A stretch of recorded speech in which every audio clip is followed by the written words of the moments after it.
saber como que você, sendo mãe do Normandia, você se sente neste momento. Era uma coisa que ele queria e ele conseguiu. É conquistar o que ele quer. E você, Normandia, como você se sente, meu amigo?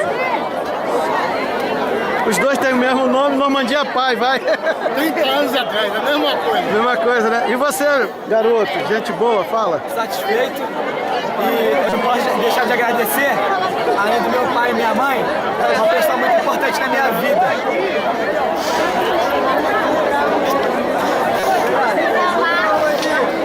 Contribuiu muito para mim desde pequeno, desde muito jovem, ajudando meus pais a me criarem.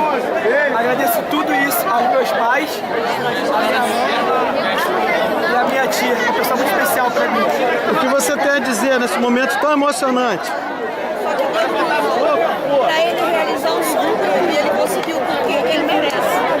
E agora eu preciso registrar aqui também que para mim é uma honra muito grande poder retribuir o que o meu amigo Normandia e a esposa dele sempre fizeram comigo naqueles momentos muito difíceis que eu passei na vida, não é isso? Muitas vezes almocei na casa de vocês, cheguei até a chorar e vocês me ajudaram muito. Essa é uma forma que eu tenho. Muito obrigado.